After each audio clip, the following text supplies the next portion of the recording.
Quando è stato annunciato Digimon Beat Break, il fandom si è spaccato in due. Da un lato, chi ha esultato? Una nuova serie, un'estetica fresca, un cast di personaggi che sembrava finalmente diverso da tutto ciò che avevamo visto. Dall'altro, chi si è sentito tradito? Niente Digital World, niente Digivice e dei Digimon che nascono dalle emozioni umane come se fossero dei bug di sistema. Capisco entrambe le fazioni, ma oggi vi dico una sola cosa: avete torto entrambi. Beat Break non è il tradimento che temete, e non è nemmeno la serie perfetta che alcuni vogliono far credere. È qualcosa di un po' più scomodo, è la serie Digimon più coraggiosa degli ultimi 20 anni, e fa paura esattamente perché vi chiede di crescere insieme a lei. Ma partiamo dai fatti, perché le critiche a Beat Break non sono di certo campate in aria. La prima cosa che salta all'occhio è l'assenza del Digivice. Da Digimon Adventure in poi, il Digivice è stato il simbolo del legame tra Tamer e Digimon. È l'oggetto che tutti noi avremmo voluto in mano da bambini.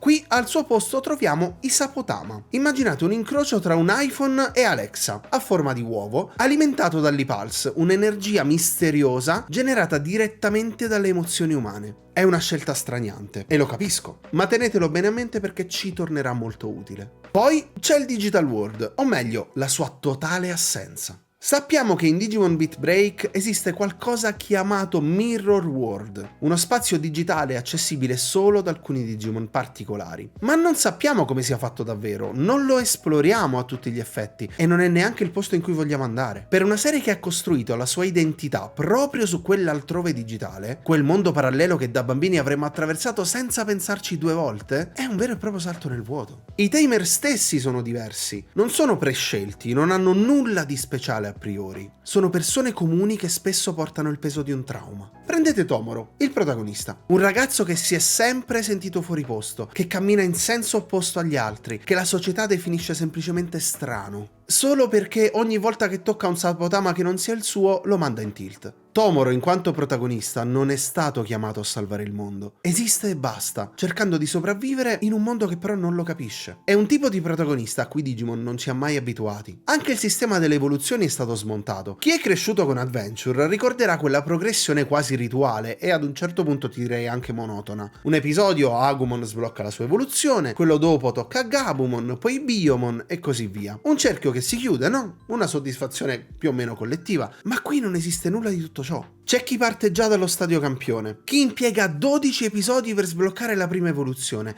non c'è un ritmo condiviso e per chi quella progressione l'aspettava è disorientante. C'è poi la questione del ritmo narrativo. Molti fan, soprattutto fuori dal Giappone, hanno abbandonato la serie accusandola di essere troppo lenta. Alcuni dopo appena 11 episodi, tra l'altro proprio appena prima del climax. Ed è una percezione reale, ma allo stesso tempo anche un po' distorta. Chiunque abbia rivisto Adventure o Tamers da adulto sa benissimo che quelle serie si prendevano il loro tempo prima di entrare nel vivo. Prendiamo il caso di Digimon Tamers che fa evolvere Guilmon soltanto all'8º episodio. Il problema però qui non è il ritmo della serie, è che il nostro modo di guardare le serie è cambiato. E Beat Break, nonostante si sia adattato a dei ritmi moderni, si rifiuta di assecondarlo. E poi c'è quella cosa difficile da definire, ma immediata da sentire: la magia. Quella sensazione di meraviglia che ci dava Adventure, o anche Tamers, nasceva dall'esplorazione e dal mistero, un mondo sconosciuto da scoprire, un desiderio di tornare a casa o di salvare qualcosa di più grande di sé.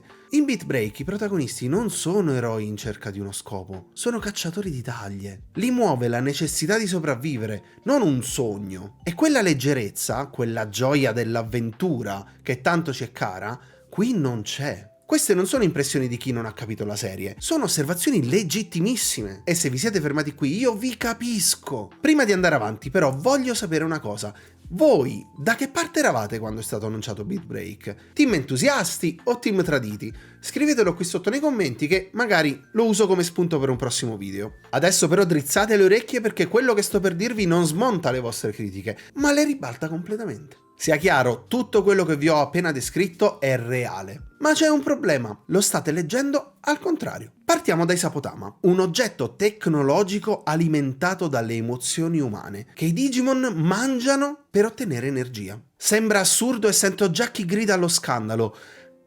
finché non vi fermate a pensarci un secondo. L'E-Pulse in sé non è una trovata casuale, è il cuore narrativo di tutta la serie. I Digimon in Beat Break non nascono da un server, non vengono da un mondo parallelo, nascono nel momento in cui un'emozione diventa così intensa da mandare in tilt il Sapotama in sé. Gioia, paura, rabbia, dolore, tutto questo genera la vita digitale. E qui torniamo a qualcosa che il franchise aveva già sfiorato, perché non è la prima volta che si parla di emozioni forti. Chi ha visto Last Evolution Kizuna ricorderà la teoria di Menoa Bellucci. Il motore della digievoluzione è il potenziale infinito dei bambini prescelti. Beat Break non abbandona quell'idea, la porta alle sue conseguenze logiche. Le emozioni non sono solo il carburante dell'evoluzione, sono la ragione per cui i Digimon stessi esistono. Ogni Digimon è lo specchio dell'anima del suo partner. Gekkomon non è solo il Digimon di Tomoro, è la sua parte più autentica, quella che la società gli ha insegnato a nascondere. È grottesco, è rumoroso, impulsivo, a volte anche sciocco, tutto ciò che Tomoro ha imparato a sopprimere per incastrarsi in un mondo che non lo capisce. Il legame tra Tamer e Digimon smette quindi di essere una scelta e diventa una conseguenza. Ti genero perché soffro, perché desidero, perché esisto. E questo legame ha un peso. Consumare troppo i Pulse porta al cold heart.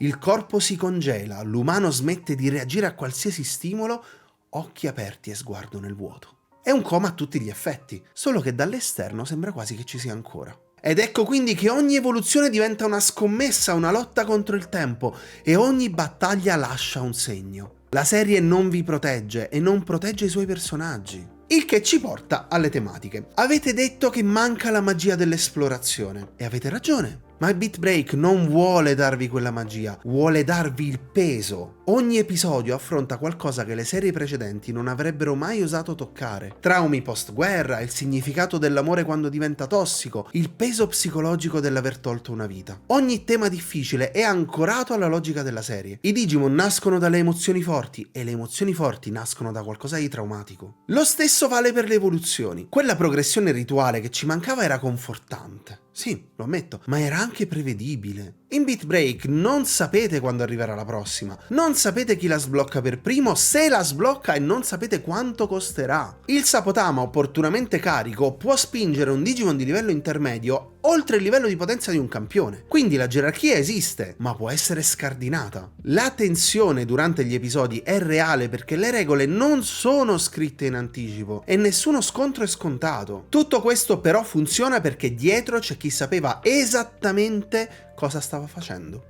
Digimon Beat Break porta le firme di persone che Digimon lo hanno nel sangue. Lo sceneggiatore è Ryota Yamaguchi, lo stesso di Digimon Savers. Ad oggi, tranquillamente la serie più matura e dark dell'intero franchise. Quando lavorava a Savers, il suo obiettivo dichiarato era raggiungere una fascia demografica un po' più adulta. Beat Break è il naturale passo successivo di quella visione. Il regista invece è Hiroaki Miyamoto, che ha diretto One Piece per oltre 300 episodi, One Piece Film Gold e Star Twinkle Precure. Una persona abituata a gestire narrazioni longeve, cast enormi e anche aspettative altissime. Non è un nome che si chiama per un progetto qualunque, intendiamoci. E poi tra i doppiatori c'è Megumi Han, che dà voce a Gekkomon, una fan di Digimon della prima ora, cresciuta con la serie, che oggi si ritrova a dar voce allo specchio dell'anima del protagonista. Difficile immaginare una scelta più giusta, no? Bene, questo è Digimon Beat Break. Non è un semplice prodotto, è un progetto che si sta evolvendo nel tempo, esattamente come ci siamo evoluti noi. E se volete restare aggiornati su tutto quello che riguarda Beat Break, e credetemi nei prossimi mesi ne avremo di cose di cui parlare, iscrivetevi e attivate la campanella. Ogni nuova news, ogni nuovo episodio degno di analisi, noi ci saremo. Adesso però iniziamo a chiudere il cerchio. Eccoci qui che siamo di nuovo al titolo. Se sei un fan di Digimon, non sei pronto per Digimon Beat Break. Quando l'ho scelto sapevo che avrebbe disturbato qualcuno, ma adesso sapete cosa intendo davvero, no? Chi ha amato Adventure, Tamers, Frontier, Savers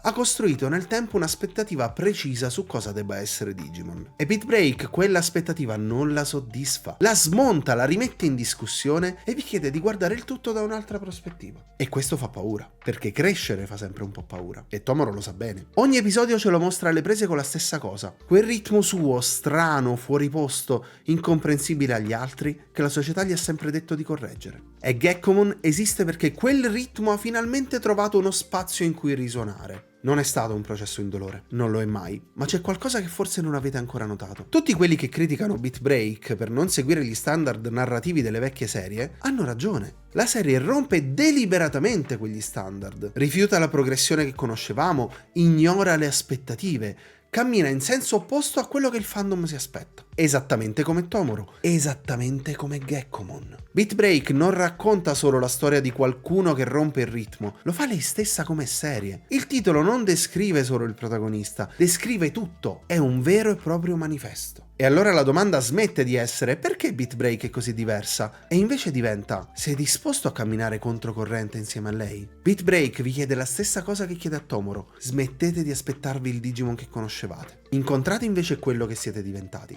Forse vi spaventerà, forse non vi piacerà tutto, ma se gli darete una chance vera, non quella di chi si aspetta il Digital World e Digivice, ma quella di chi è disposto a stare nel disagio per qualche episodio, potreste ritrovarvi a guardare la serie Digimon più onesta degli ultimi 20 anni. Adesso ditemi nei commenti, Beat Break è il futuro di Digimon o un esperimento destinato a fallire?